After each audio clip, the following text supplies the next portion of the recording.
أعوذ بالله من الشيطان الرجيم. بسم الله الرحمن الرحيم.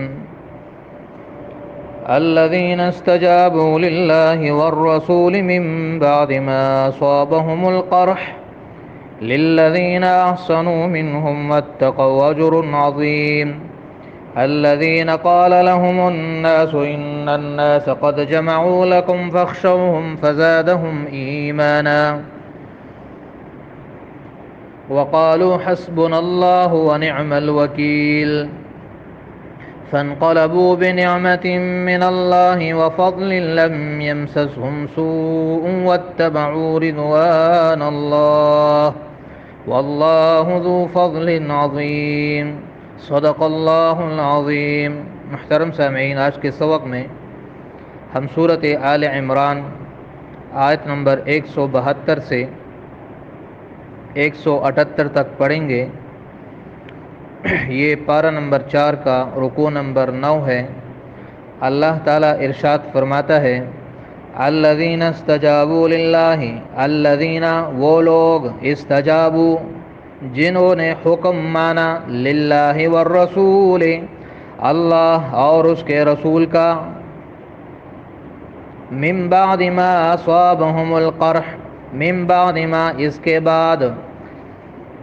اصابهم القرح کہ پہنچا ان کو، القرح زخم، یعنی غزوہ احد میں زخمی ہونے کے باوجود انہوں نے اللہ اور رسول کے حکم پر جہاد کے لیے اپنے آپ کو پیش کیا. للذین احسنوا منہم، تو جن لوگوں نے ان میں سے نیکی کی، واتقوا اور پرہیزگاری کی، اجر عظیم ان کے لیے بہت بڑا اجر ہے. یعنی یہ بڑے نیک اور متقی لوگ ہیں، ان کے لیے بہت بڑا اجر ہے. الذین قال لهم الناس، یعنی وہ لوگ، قال لهم الناس کہ کچھ لوگوں نے ان سے کہا،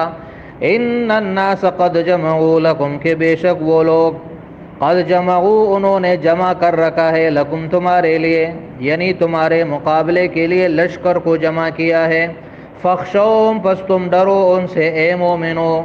فزادہم ایمانا تو اس سے ان کا ایمان اور بڑھ گیا. وقالوا اور وہ کہنے لگے، حسبنا اللہ ہمارے لیے کافی ہے اللہ، ونعم الوکیل اور کیا ہی اچھا کارساز ہے اللہ. فانقلبوا پس وہ لوٹ آئے مدینے کو، بنعمت من اللہ اللہ کی نعمت کے ساتھ، وفضل اور اللہ کے فضل کے ساتھ، لم یمسسہم سوء کہ ان کو کوئی تکلیف نہیں پہنچی، واتبعوا رضوان اللہ اور انہوں نے پیروی کی اللہ کی رضا کی، واللہ ذو فضل عظیم اور اللہ بڑے فضل کا مالک ہے. انما یقینی بات یہ ہے اور کچھ نہیں ہے، بات صرف یہی ہی ہے، ذالکم الشیطان کہ یہ پروپیگنڈا، یہ افواہ پھیلانے والا تمہارے سامنے اے مسلمانوں یہ شیطان تھا. یخوف جو تمہیں ڈرا رہا تھا، اولیاءہ اپنے دوستوں سے، یعنی کافروں سے، ابو سفیان اور اس کے لشکر سے. فلا تخافوہم تو تم نہ ڈرو اے مسلمانوں ان کفار مکہ سے، وخافونی اور ڈرو مجھ سے، ان کنتم مومنین اگر تم مومن ہو. ولا يحزنك الذين اور غم میں نہ ڈالے آپ کو اے میرے نبی، الذين وہ لوگ، یسارعون جو دوڑتے رہتے ہیں، فی الکفر کفر میں، یعنی جو کفر میں بڑی سرگرمی دکھاتے ہیں ان سے آپ غمگین نہ ہو. انہم بے شک وہ، لن یضر اللہ ہرگز ضرر نہیں دے سکیں گے اللہ کو، شیئا کچھ بھی. یرید اللہ اللہ چاہتا ہے، اللہ یجعل لہم کہ نہ کرے ان کے لئے حظا کوئی حصہ، کہ نہ رکھے ان کے لئے حظا کوئی حصہ، فی الآخرت آخرت میں. وَلَهُمْ عَذَابٌ عَظِيمٌ اور ان کے لئے بہت بڑا عذاب ہے. ان الذین اشتروا الکفر بے شک جن لوگوں نے کفر کو خرید لیا، بالایمان ایمان کے بعد، یعنی ایمان کے بعد کفر کی طرف چلے گئے، منافق مراد، لن یضر اللہ، وہ ہرگز ضرر نہیں دے سکیں گے، وہ ہرگز نقصان نہیں دے سکیں گے اللہ کو شیئن کچھ بھی، وَلَهُمْ عَذَابٌ علیم، اور ان کے لیے عذاب ہے علیم دردناک، علیم دردناک عذاب کو۔ وَلَا يَحْسَبَنَّ الَّذِينَ، اور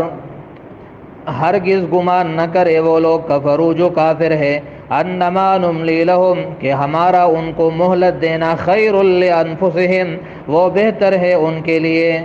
انما نملی لہم، بے شک ہم مہلت ان کو اس لیے دے رہے ہیں، لیزدادوا اثما، کہ وہ گناہوں میں اور بڑھ جائے، وَلَهُمْ عَذَابٌ مُہین، اور ان کے لیے عذاب ہے مہین رسوا کرنے والا،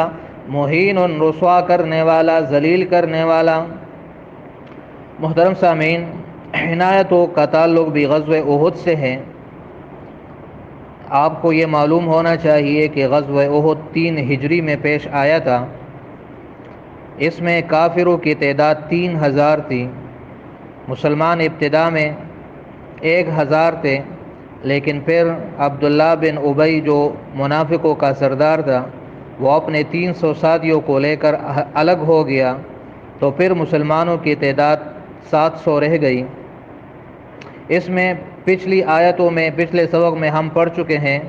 کہ نبی علیہ السلام نے ایک مورچے پر تیر اندازوں کو بٹھایا تھا، لیکن انہوں نے مال غنیمت کے موقع پر مورچہ چھوڑ دیا، جس پر پیچھے سے کفار نے حملہ کیا اور مسلمانوں کو بڑا نقصان پہنچا اور شکست ہوئی۔ تو ابو سفیان نے نبی علیہ السلام سے کہا کہ ہم نے بدر کا بدلہ لے لیا، اور وہ چلا گیا۔ راستے پر اس کو خیال آیا کہ ہم نے تو بڑی بے وقوفی کی کہ 70 صحابہ کو ہم نے شہید کیا اور باقی بھی اکثر زخمی تھے، تو کیوں نہ ہم واپس جا کر سارے صحابہ کو ختم کر دیں، تو اس طرح مسلمانوں کا صفایا ہو جائے گا۔ تو اس آج کے سبق میں اس واقعے کی طرف اشارہ ہے۔ نبی علیہ السلام کو اطلاع ملی کہ ابو سفیان واپس مدینے پر حملہ کرنے کی نیت سے آ رہا ہے، تو نبی علیہ السلام نے اعلان کیا کہ جو صحابہ احد میں شریک تھے وہی میرے ساتھ چل کر جائیں گے۔ تو اس پر 70 صحابہ کرام تیار ہو گئے، اور ان کی حال یہ تھی کہ وہ زخموں سے چور تھے، ان کے بدن سے خون بہہ رہا تھا، وہ سارے زخموں سے بھرے ہوئے تھے، لیکن اللہ اور رسول کے حکم پر دوبارہ جہاد کے لیے تیار ہو گئے۔ تو ان آیتوں میں ان کی تعریف کی گئی ہے، جیسے اللہ فرماتا ہے کہ جن لوگوں نے اللہ اور رسول کا حکم مانا اس کے بعد کہ وہ زخمی تھے، تو یہ نیک لوگ ہیں اور یہ پرہیزگار لوگ ہیں، اور ان کے لیے بہت بڑا اجر ہے۔ آیت نمبر 173 میں ہے کہ ابو سفیان کو پتہ چلا کہ نبی علیہ السلام تو ہم سے پہلے ہماری طرف بڑھ رہا ہے، تو ان کے دل میں اللہ نے رعب ڈال دیا اور وہ واپس مکے کی طرف پلٹ گیا۔ مسلمانوں نے ان کا پیچھا کیا اور حمراء الاسد جو مدینے سے 8 کلومیٹر کے فاصلے پر ایک مقام ہے، وہاں تک ان کا پیچھا کرتے ہوئے آئے، لیکن وہ وہاں سے بھاگ گئے تھے۔ تو ابو سفیان نے یہ کیا کہ ایک تجارتی قافلہ عبدالقیس کا جا رہا تھا، ان کو کہا کہ تم مدینے میں جاؤ اور مسلمانوں کو ڈرا دو کہ ابو سفیان ایک بہت بڑے لشکر کے ساتھ دوبارہ تم پر حملہ کرنے کے لیے آ رہا ہے۔ تو آیت 173 میں اس کی طرف اشارہ ہے کہ جب صحابہ سے کچھ لوگوں نے کہا کہ ابو سفیان اور اس کے ساتھی تمہارے خلاف ایک بڑا لشکر جمع کر رہے ہیں اور عن قریب تم پر دوبارہ حملہ کرنے والا ہے، تو اس سے ان کے ایمان میں اضافہ ہو گیا، اور انہوں نے کہا حسبنا اللہ ونعم الوکیل۔ یہ بہت خوبصورت کلمہ ہے، آپ بھی یاد کریں، حسبنا اللہ ونعم الوکیل۔ جب بھی کوئی ایسا موقع آئے جس میں انسان کو خطرہ ہو، تو یہ موقع اس کلمے کے پڑھنے کا ہوتا ہے، حسبنا اللہ ونعم الوکیل۔ منقول ہے کہ ابراہیم علیہ السلام کو جس وقت آگ میں ڈالا جا رہا تھا، یہ کلمہ اسی وقت اس نے بھی پڑھا تھا، حسبنا اللہ ونعم الوکیل۔ اور صحابہ کرام تر جب یہ سخت مشکل پیش آئی تو انہوں نے بھی کہا حسبنا اللہ ونعم الوکیل۔ تو اس کلمے کی برکت سے اللہ فرماتا ہے کہ وہ مدینے کو واپس آئے اللہ کے فضل اور مہربانی سے، اور ان کو کوئی تکلیف نہیں پہنچی، اور ساتھ میں اللہ کی رضا بھی ان کو حاصل ہو گئی۔ تو یہ اس کلمے کی برکت ہے۔ کوشش کرنی چاہیے کہ یہ کلمہ ہم اس کو اپنا وظیفہ بنا لیں، جب بھی کوئی مشکل آئے تو ہمارے زبان سے خود ساختہ نکلے کہ حسبنا اللہ و نعم الوکیل، ہمارے لیے اللہ ہی کافی ہے اور وہ بہترین کارساز ہیں، سارے بگڑے ہوئے کام سنوارنے والا اللہ ہی کی ذات ہے، یہ ہمارا عقیدہ ہونا چاہیے۔ آیت نمبر 175 میں اللہ فرماتا ہے کہ یہ جو اس طرح مسلمانوں میں خوف و ہراس پھیلاتے ہیں اور اس طرح افواہیں پھیلاتے ہیں، یہ شیطان اور ان کے چیلے ہوتے ہیں، اور ان سے نہیں ڈرنا چاہیے، بلکہ اگر ایک شخص کے دل میں ایمان ہے تو اسے صرف اللہ سے ڈرنا چاہیے۔ اس میں خاص طور پر مجاہدین کے لیے اور عام طور پر تمام مسلمانوں کے لیے یہ پیغام ہے کہ جب بھی کافروں کی طرف سے ایسی افواہیں مسلمانوں میں پھیلائی جائے جس سے مسلمانوں میں خوف و ہراس پھیل جائے تو ان سے نہیں گھبرانا چاہیے، بلکہ کہنا چاہیے کہ حسبنا اللہ و نعم الوکیل، تو انشاءاللہ ان کے اس طرح کے ساری افواہیں دم توڑ جائیں گی۔ جو کافر غزوہ احد سے واپس چلے گئے تھے تو نبی علیہ الصلوۃ والسلام کو یہ فکر لاحق ہو گئی کہ ایسا نہ ہو کہ وہ باقی کافروں اور منافقوں کے ساتھ مل کر مسلمانوں کے خلاف کوئی سازش کرے، تو اللہ تعالیٰ نے آیت نمبر 176 میں نبی علیہ الصلوۃ والسلام کو تسلی دی کہ آپ غم نہ کریں ان کافروں کا جو کفر میں بڑے سرگرم ہیں، یہ اللہ کو کچھ نقصان نہیں دے سکتے، یہ کتنے بھی زیادہ تعداد میں ہو جائے، اللہ اور اس کے رسول کو ان سے کوئی خطرہ نہیں ہے، بلکہ اللہ تعالیٰ ایسے لوگوں کے لیے بہت بڑا عذاب اللہ نے تیار کیا ہے، اور ان کے لیے دردناک عذاب ہے جو ان کے کفر اور منافقت کی وجہ سے اللہ ان کو دے گا۔